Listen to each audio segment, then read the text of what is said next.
Welcome to Moments with Marianne. This is your host, Marianne Pastana, and we're here today with special guests, Wendy O'Leary and Louise Shanagher, and they're here to share with us their new book, Growing Self-Compassionate Children, a family guide for nurturing resiliency and kindness.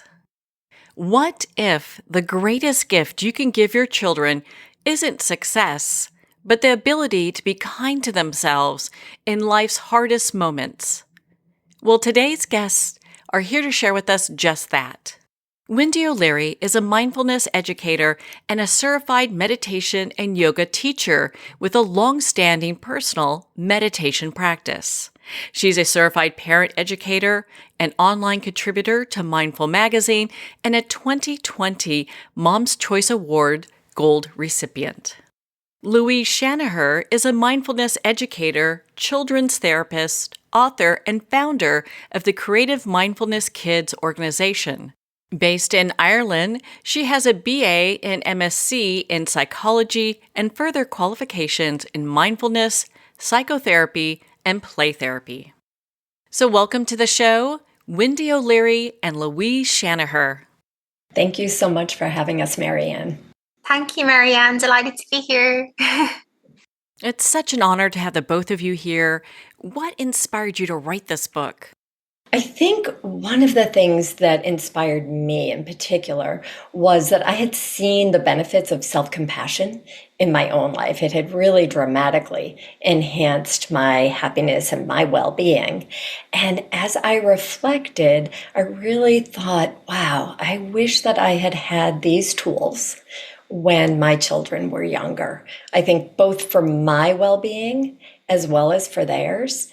And over the years, as I've been teaching mindfulness and self-compassion to children and adults, I had a book come out that was specific around self-compassion for children. It's called It's Okay, Being Kind to Yourself When Things Feel Hard. And what I found was that it both resonated for children, but also for the parents. And it really made me think, wow, wouldn't it be great to kind of elaborate on that and give parents tools to really start to share this incredible practice with their children, which I knew could be just so beneficial for both the adults as well as the children. You know, for me, I think self-compassion has probably been the greatest, I suppose, teaching, that I really need to learn in my life. And I think, especially as a child, as a teenager, as an adult, I would have been quite self-critical, quite kind of judgmental of myself, quite hard on myself. And I'd been practicing mindfulness for quite a while, but I felt like there was still something missing. And when I found self-compassion then and found the teachings of, Kristin Neff, Shauna Shapiro, and Christopher Germer, it was really like the missing piece, and it helped me so much, was so hugely healing and continues to be so, and is a practice.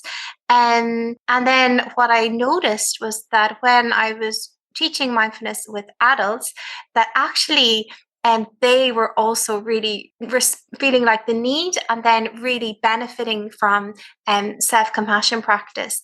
And I really felt then, this is something really that wouldn't it be wonderful to share with children from a young age, that they'd have this throughout their lives.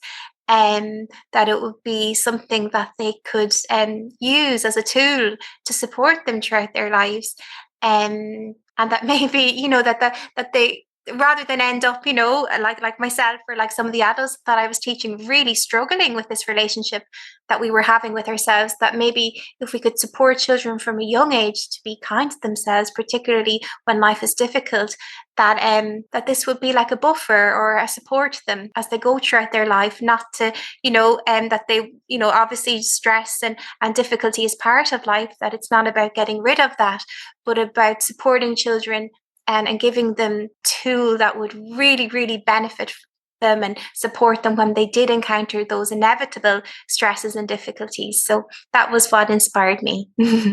Wendy, why is self-compassion such an essential skill for children to develop? Yeah, so sort of tying into what Louise and I have already shared, right? For children, just like for adults, they can be really hard on themselves. And children also experience difficulties in life. And what we know about self compassion is that self compassion really helps us handle difficulties in life. So, those could be sort of the regular kind of day to day experiences that children are having. And also those moments when they're really self critical and hard on themselves. And that ability to relate to themselves kindly in that moment has been really beneficial. And I've seen that over the 15 plus years in my work with children. So it felt like this particular skill really provided that sort of bolster for children to manage the ups and downs of life. I often use the quote that's attributed to John Kabat-Zinn when I'm teaching, and that is, you can't stop the waves, but you can learn how to surf.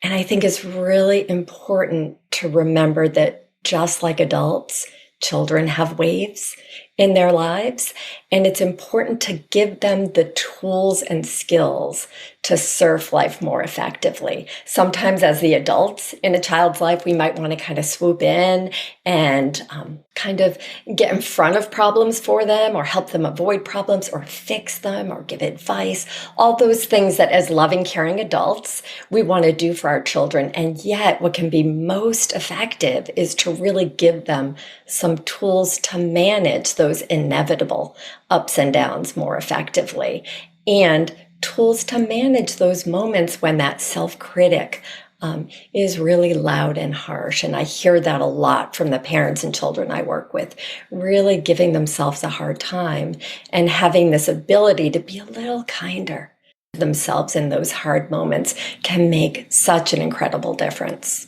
So, Louise, how can parents model self compassion effectively for their children? Yeah, thanks, Marianne. I think this piece around modeling is so important, because often parents get really excited about the activities and ways of sharing mindfulness and self compassion with kids, but really, actually, it's the modeling that is the most important.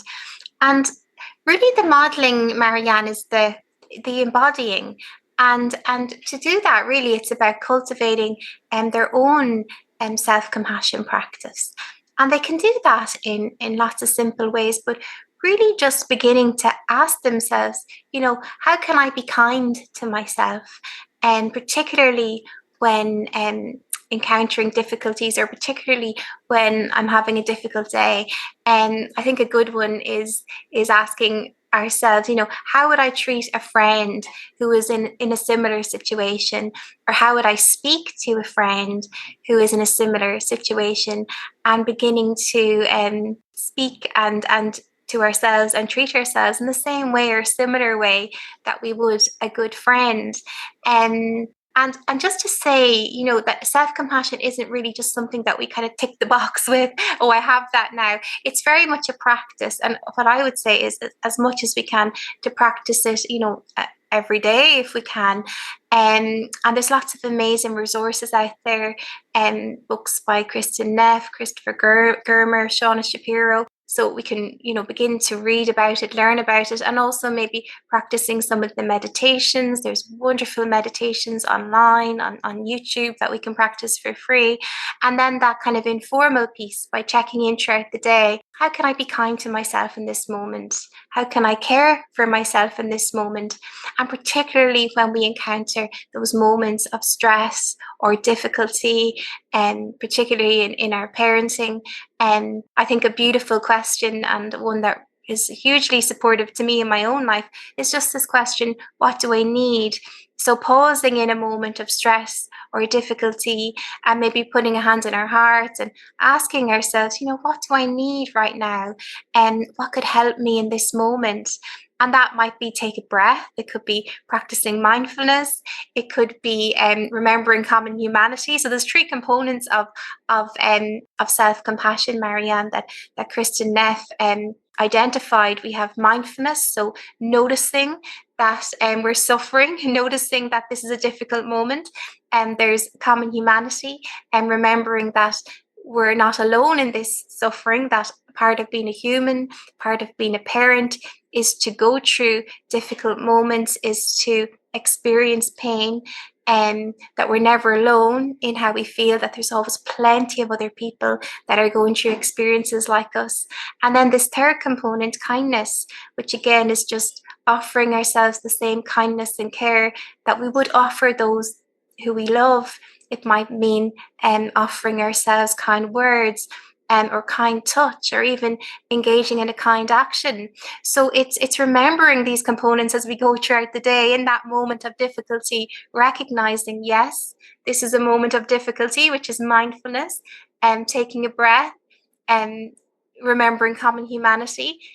Yes, part of being a parent is to maybe have moments of difficulty. Parenting can be a really tough job, and I'm not alone in feeling this way. There's so many other parents around the world, or even in this town, that are feeling similar to me, or going through something similar. And then this third piece, kindness, and offering ourselves maybe soothing touch, which might be a hand on the heart, a hug, a hand on our cheek.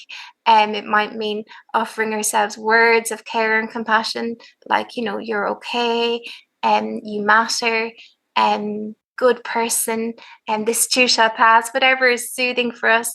And maybe that piece around kind action, and maybe taking a break, and it might mean getting outside for a moment, doing something that supports our well-being in that moment. So I think that's a huge piece of it, just remembering these three components as we go throughout our day, and particularly in those moments of stress, or tension, or difficulty. So, Wendy, what role does mindfulness play? Because we've talked about mindfulness in cultivating self compassion. Yeah, so mindfulness is such an important component, and it's, as Louise just mentioned, one of the three key components of self-compassion that Kristen Neff outlined and is highlighted in the Mindful Self-Compassion program. And so this ability to see clearly that this is a difficult moment, right? We have to be able to see the suffering, to offer ourselves some kindness and care in that moment. And so often we're kind of caught up in it and in the story. So cultivating that ability to kind of create a little space and be able to say, oh, this is hard, can make such a difference. For me, one of the clearest examples that I saw of this was during COVID.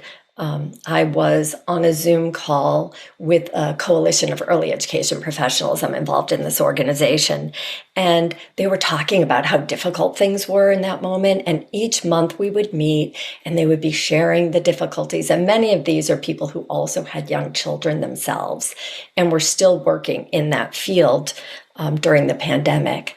And it just felt so heavy. And then finally, at one point, somebody said, oh, this is so hard. And you could just feel like this release valve of, oh yeah, this acknowledgement that we were, and it actually had all three aspects kind of tied in there, right? The acknowledgement that this was a difficult moment, just the naming it kind of takes away a little bit of its power. Right? So naming, acknowledging, seeing it clearly, and doing that with this gentleness, her tone, like, this is hard. There was this kind, caring tone, and there was this camaraderie, like we were all in this experience together, that common humanity. So it had all three aspects, but that mindfulness is really where it starts. We can't do anything until we see clearly that difficulty is happening, that it is a hard moment. And I want to make sure to also say that, in that mindfulness component, we are not trying to change anything. And when we're offering self-compassion, whether it be for ourselves or teaching it to our children, we aren't changing what's happening at all, right? We're not trying to change the experience, to fix things, to make it go away. And yet often in the offering of self-compassion, in the seeing clearly that it's a difficult moment, we do feel a sense of relief because we're offering care. So I kind of equate it to when a child skins their knee, right? And we scoop them up and we give them a kiss on the forehead, right? We still need to tend to the knee. We still need to address that. But just that kiss on the forehead, that offering of kindness makes them feel better because they feel cared for. And so once we can, with mindfulness, acknowledge that we're having a difficult moment, then that leads to those other pieces where we can then feel better as we offer ourselves kindness and care. So, Louise, how does self-compassion differ from self-esteem, and why is this distinction important? This is important, Marianne. Thanks for this question. I think, self-esteem is often based on an evaluation of how we're doing and maybe how we're doing in comparison to other people. So often, or it's like this positive evaluation of the self, I suppose. So often it might mean kind of putting ourselves, a little bit above others and being able to think, well, I'm doing better than this person, so that means that I'm okay. And there's been a lot of like research done around self-esteem in comparison to self-compassion, and that can be an aspect that they find when when we're looking at like programs that cultivate self-esteem in young people, and that they find that it can sometimes encourage this sense of social comparison. And in self-compassion, it's quite different. It's about this sense of really knowing and understanding our own inherent value. So there's this sense and this knowing and understanding that simply because we exist, simply because we're a human being, that we are deserving of this care and kindness and love. And really, it's irrespective of whether we're doing well or not, or, it's irrespective of our achievements or how we look or anything like that, that maybe some of these kind of, characteristics that often that society can put a lot of importance on, that in self-compassion, it's not this. We're practicing without strings. It's simply because we are a human being, and simply because we exist, we are deserving of that kindness and that care.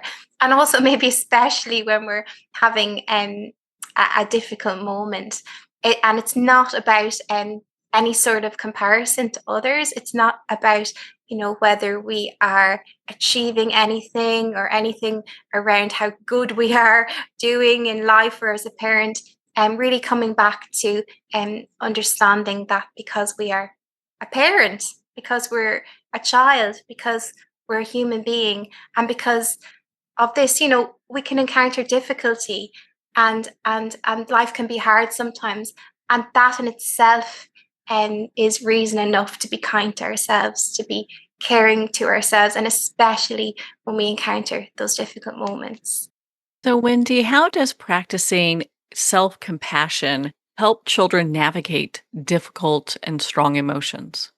Yeah, so it's a really important question because I think there are a lot of tools, right, that we can give children in managing difficulty. But the one thing that self-compassion offers is that it creates this like softness around whatever we're experiencing. So it supports children in managing difficulties because when they are experiencing a big difficult emotion, instead of adding that extra layer of being hard on themselves, and of sort of continuing to activate that fight, flight, freeze aspect of our nervous system, which is sort of getting activated when they're in the midst of a big emotion. The offering of comfort and care that comes with self-compassion down regulates that aspect of our nervous system, right? It calms that fight, flight, freeze, and it calls in this other part of our system that is called the caregiving system. And so that down regulating helps to sort of settle the nervous system a little bit. That offering of kindness creates a sense of well-being, again, that feeling that they're cared for in the moment. And it gives them a little more capacity. And what we find in the research, in fact, is that self-compassion supports resiliency. It supports a sense of well-being. It supports motivation, kindness towards others, and it also supports a decrease in some of those more difficult mind states like depression and anxiety. So those ways that we can offer kindness and care to ourselves, again, activating and deactivating that part of the nervous system that kind of exacerbates difficulties, allowing them to settle through the use of self-compassion can really sort of widen children's window of tolerance, their capacity to cope with those ups and downs in life more effectively. How can schools and educators integrate self-compassion into their teaching methods? Yeah, thanks, Marianne. I think, again, coming back to that piece around embodying, I think that's so important. So, again, sometimes parents and teachers get really excited about all the lovely activities, and that's wonderful. The activities are great. But actually coming back and remembering that actually the embodiment is the most important. So really for teachers and school staff to come back to their own self-compassion practice and cultivating that within themselves.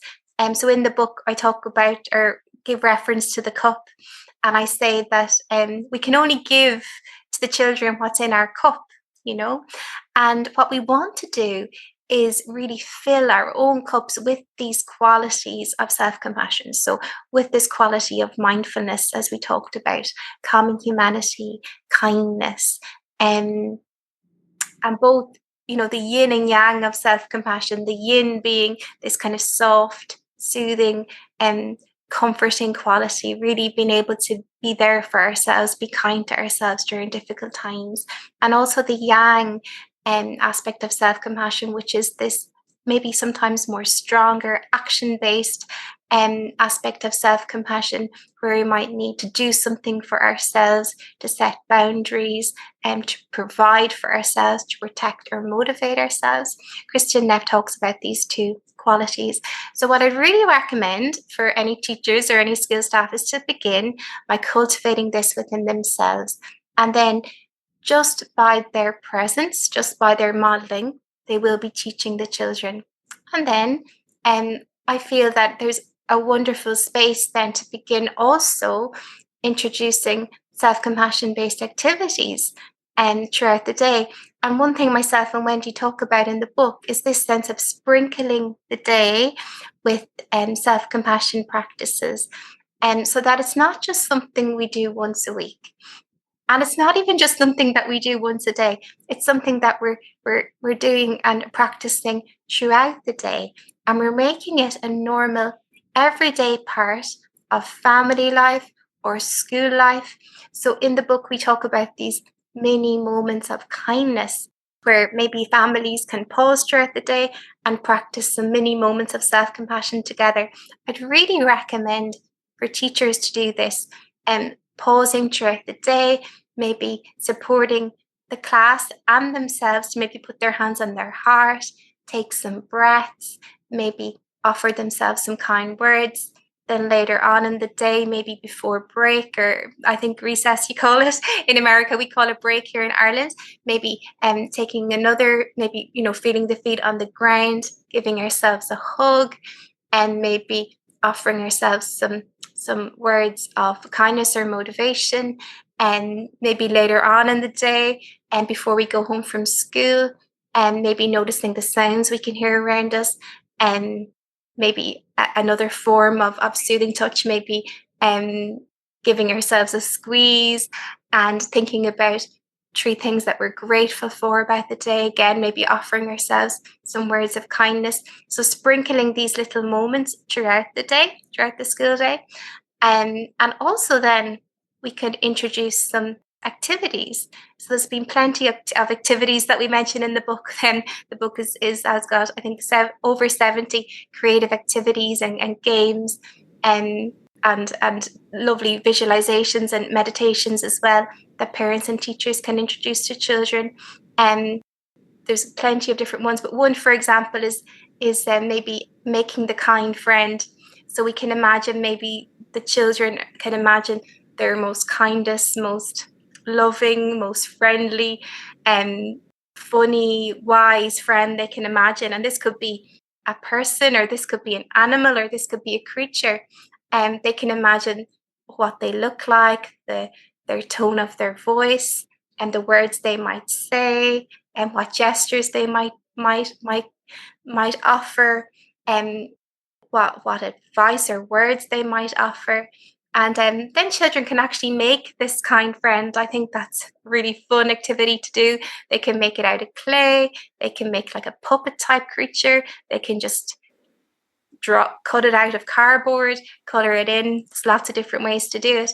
And then think about maybe the words that this kind friend might say. They can write the words down, or for younger children, they can cut out pictures and then put it in a little bag to keep with their kind friend.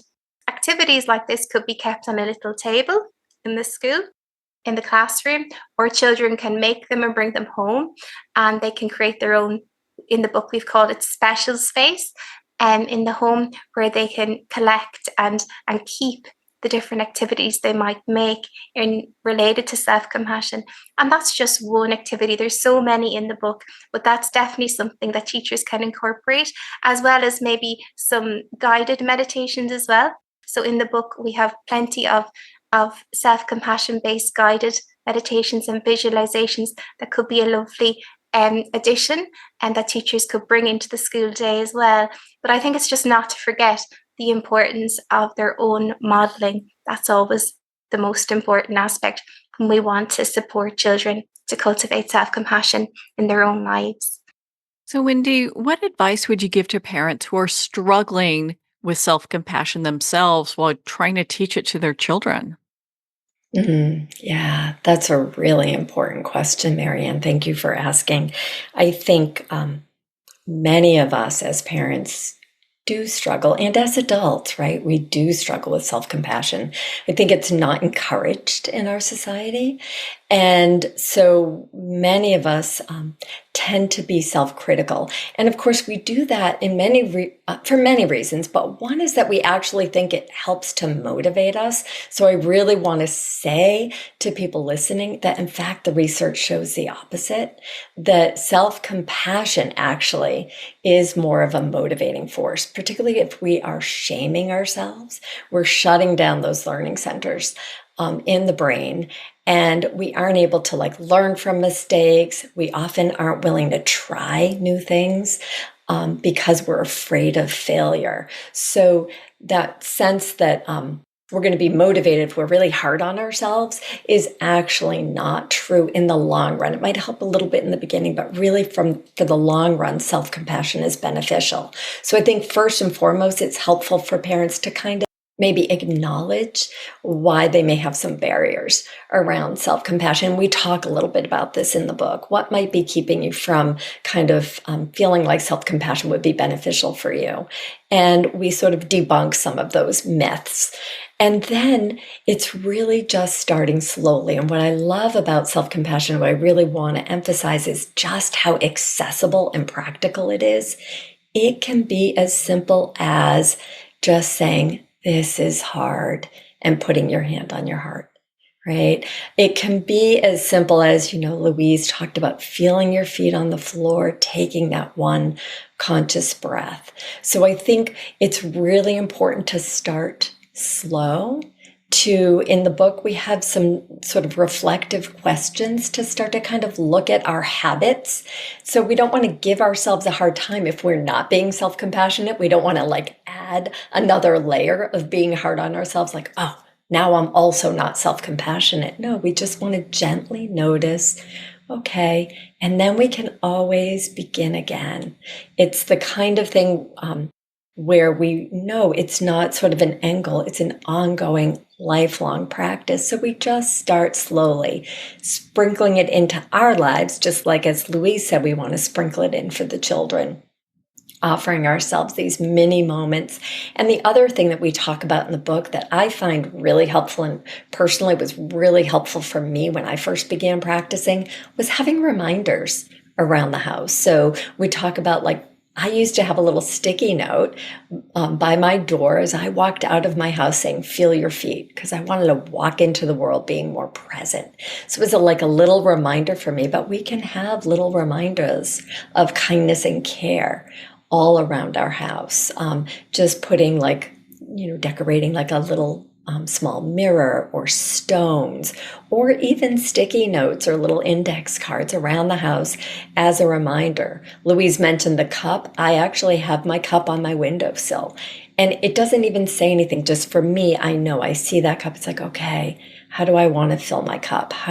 What do I need? How am I filling my cup today? So planting little reminders around the house can be helpful, but most importantly, and we talk about this throughout the book, is to be gentle with yourself. When you're not self-compassionate, just be gentle with yourself about it. We all have habits and ways of being that are socially supported, that might also come from our own personal history and backgrounds, and it is not uncommon to be hard on ourselves. So when we catch that, really just gently, oh, okay, I have this intention to be kind to myself, right? And as I'm talking, I have my hand on my heart as I'm saying it, right? Okay, I can begin again. Just like everyone else, sometimes I'm still hard on myself, and I can begin again. Well, Louise and Wendy, I found your book to be so empowering. Where can our listeners go to connect with you and be part of your communities and learn more about your work? Okay, so thank you so much, Marianne, and thank you so much for having us here. So I have a website, www.creative-mindfulness.com. There's lots of resources and free activities, free meditations there, and also YouTube channel, Creative Mindfulness, and Instagram. So if anybody'd like to connect or ask a question, that would be wonderful. And yeah, I really, really value making resources and these activities and meditations as accessible as possible to people. So there's a big selection of free resources there for people, and I hope you find them helpful.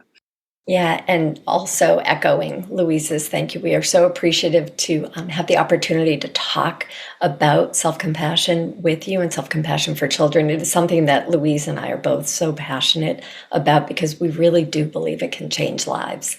And so people can find me on my website, wendyoleary.com. I'm also on Facebook and on Instagram, so people can reach out. My contact information is there, and our book is available wherever books are sold, independent bookstores or online.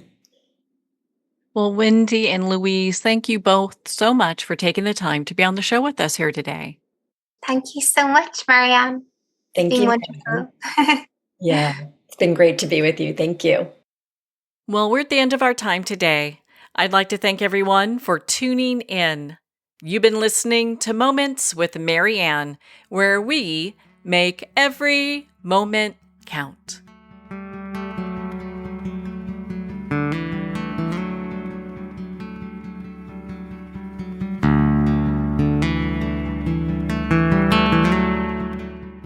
In a single moment, your life can change. Moments with Marianne is a transformative hour that covers an endless array of topics with the best of the best. Her guests are leaders in their fields, ranging from inspirational authors, top industry leaders, and business and spiritual entrepreneurs. Each guest is gifted and a true visionary, a recognized leader in her own work, and while teaching others to develop, refocus, and grow, Marianne will bring the best guest and sometimes a special surprise. Don't miss this. You never know just which moment will change your life forever. Make sure to tune in and visit momentswithmarianne.com for more information.